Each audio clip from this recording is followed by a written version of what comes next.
The sun was scorching over the vast arid plains of New Mexico Territory as Jack Dawson rode slowly toward the small watering hole. His horse, a dusty chestnut named Red, snorted and pawed at the dry earth, eager for a drink after the long ride. Jack was a rugged man in his early 30s, a drifter by nature, with sun-etched skin and eyes that had seen more than their fair share of trouble. He'd come west chasing freedom, but what he found most often was loneliness. The frontier was a hard land, full of unforgiving skies and even more unforgiving men. As Jack dismounted, he scanned the area around the watering hole. The desert was silent, save for the occasional buzz of insects and the distant cry of a hawk circling overhead. His hand hovered near the worn handle of his Colt revolver habit from years of near misses. That's when he saw her. She was sitting by the water's edge, her long dark hair cascading over her shoulders, eyes closed as if in prayer. Her skin was the warm tone of the earth itself, and she wore a simple dress woven from soft animal hide, decorated with beads and feathers that caught the light. Jack knew the woman was Apache. His experiences with native tribes had been mixed, but something in her peaceful demeanor stopped him from reaching for his gun. Before he could say a word, a sudden shout shattered the stillness. From the scrub brush, a group of hostile men charged toward her, armed and wild-eyed. Hey, get away from her, Jack yelled, mounting Red in an instant. The attackers were outlaws, likely drifters themselves, looking to terrorize and steal. Jack's blood boiled.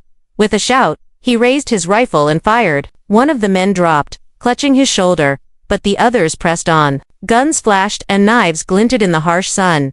Jack pulled his revolver, firing as he urged Red forward. The fight was fierce but chaotic. He managed to drive the attackers off, though not without taking a few wounds himself, 5 deep stabs across his side and arm.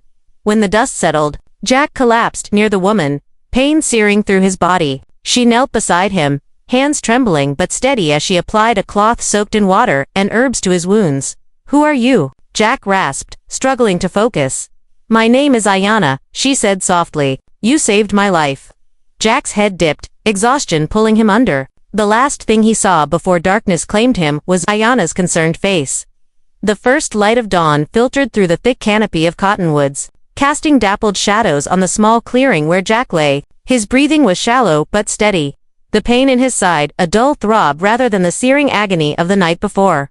Ayanna sat nearby, tending a small fire, her movements gentle and practiced. She had wrapped Jack's wounds carefully with strips of cloth soaked in herbal salves known only to her people. Her dark eyes never left him, a mixture of worry and something softer flickering beneath the surface. Jack stirred, eyelids fluttering open. The world came into focus, slowly soft rustling of leaves, the scent of pine and sage, and Ayanna's calm presence at his side. "Where am I?" he croaked, voice raw. "You're safe," Ayanna said quietly. "This is my camp, deep in the foothills. You were badly hurt." Jack tried to sit up, but a wave of dizziness forced him back onto the soft earth. "Don't move," Ayanna warned, placing a steady hand on his chest. "You need rest." As the hours passed, Jack's wounds began to feel less like fiery daggers and more like dull reminders. His mind, however, raced with questions. Why was Ayanna alone? Who were those men who attacked her? And why did she risk helping a stranger like him? Ayanna seemed to sense his questions, but chose her words carefully. "The world out here is changing," she said. "Settlers come. Warriors fight. Sometimes, people don't understand each other." Jack nodded, wincing as he shifted. "I've seen that. Trouble everywhere." Ayanna's gaze softened. "You saved me, Jack. And now I will help you." Their days settled into a quiet routine. Ayanna taught Jack how to find water hidden beneath dry earth, which plants could heal and which could poison. Jack shared stories of the towns he'd passed, of the hard men and desperate women carving out lives on the edge of civilization. One evening, as the sun dipped behind the hills, casting the sky in fiery gold, Ayanna surprised Jack with an unexpected question. "Will you stay?" she asked, her voice barely above a whisper. Jack looked away, pain and longing tangled in his gaze. "I don't belong anywhere," he admitted, "but maybe I could belong here."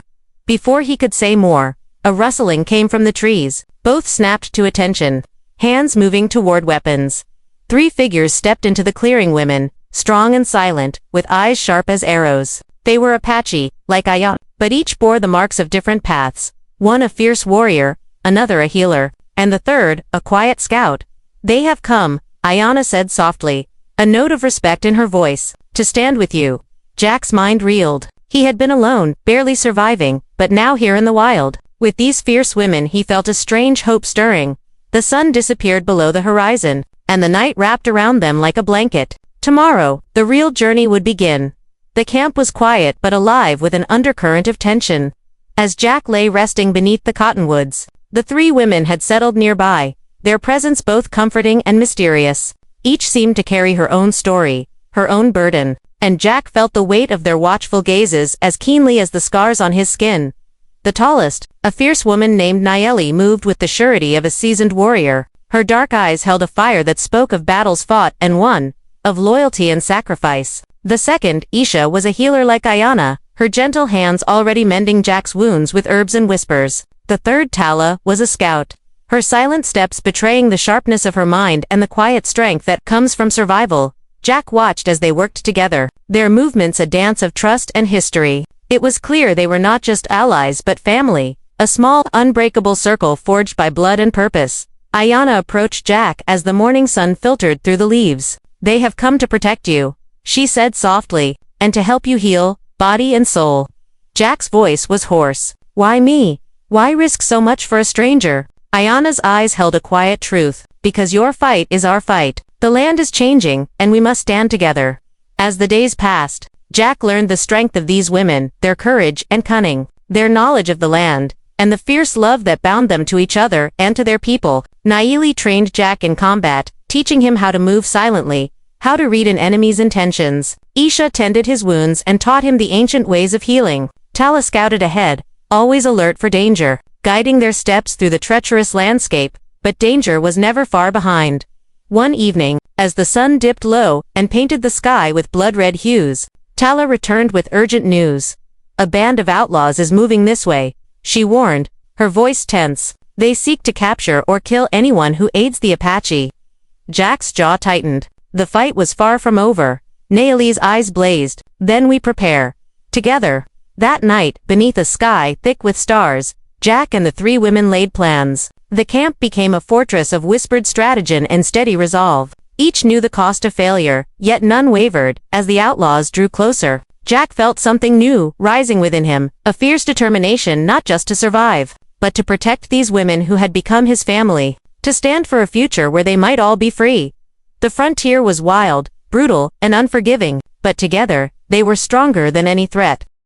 Dawn barely broke when Tala's keen eyes caught a cloud of dust rising in the distance. The unmistakable signs of riders approaching fast sent a ripple of urgency through the camp. Jack, still sore from his wounds but resolute, checked his rifle and tightened his grip. Nayeli silently notched an arrow, her gaze sharp and unyielding. Isha prepared her healing supplies nearby, ready to tend to any injuries, while Ayana quietly organized their small group, her voice calm but commanding.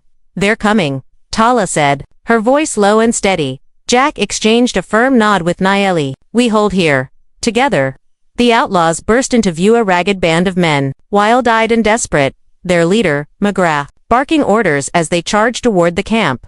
The battle erupted in a flurry of movement. Nayeli's arrows flew with deadly accuracy, forcing the outlaws to hesitate. Jack's rifle rang out with well-aimed shots, each one slowing the attacker's advance. The defenders moved with practiced coordination, using the terrain and traps Tala had set to their advantage. Isha tended swiftly to any who faltered, her hands steady even amid the chaos. Ayana's quiet leadership kept the group focused and strong.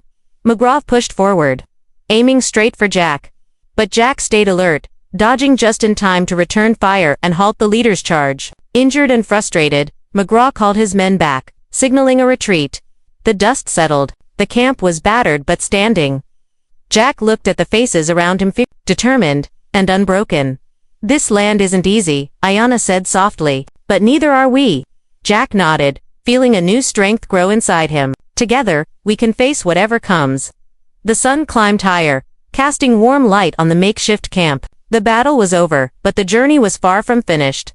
The days after the battle settled into a tense calm. Jack's wounds, though still tender, were healing thanks to Isha's steady hands and ancient remedies. The camp, nestled among the whispering cottonwoods and rugged hills, became a place of uneasy safety, a fragile sanctuary in the wild.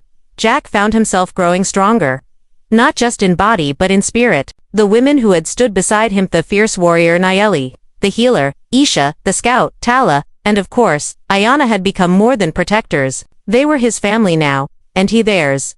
One evening, as the sky burned with the colors of sunset, the group gathered around a small fire. The air was cool, carrying the scent of sage and pine. Stories were shared of loss, hope, and dreams for a future that seemed just beyond reach.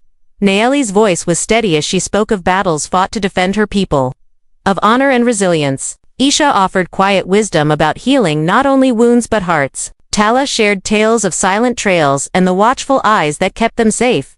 Jack listened, humbled and grateful. He shared his own stories too, of the open plains, lonely nights, and the chance meeting that had changed everything. Ayana looked at Jack then, her eyes reflecting the firelight. "You are no longer alone." Jack nodded, a rare smile breaking through. "And I will stand with you, for as long as you'll have me." But even in the quiet moments, the shadow of danger lingered. The outlaws would return, or others like them. The land was changing, and those who called it home had to be ready. As stars glittered overhead, Jack realized that the true fight was not just for survival, it was for belonging, for honor, and for the chance to build something lasting on the wild frontier. Together, they would face whatever came next. The days that followed the last attack were quieter, but the tension in the air never fully lifted. Jack and the women knew the peace was fragile, a brief respite in a land that demanded constant vigilance. But something had changed in Jack. The lonely drifter who had once wandered without purpose now felt rooted, anchored by the fierce loyalty and strength of Ayana, Nayeli, Isha, and Tala. Together, they had become more than just survivors. They were a family. One morning, as the sun rose over the hills, Jack stood at the edge of the camp, watching the light spill across the valley. Red, his faithful horse, nickered softly nearby. Ayana joined him, her presence steady and warm. "The world is shifting," she said. "Settlers, soldiers, and outlaws, everyone wants a piece of this land." Jack nodded, eyes scanning the horizon. "But we've made a stand. We've shown we won't back down." She smiled, a quiet confidence in her gaze. "And now, it's time to build something new. Together." Plans were made for the future, a small homestead where they could live free and protect their own. The women taught Jack the ways of their people, blending their knowledge with his skills as AFRONTIERSMAN. In time.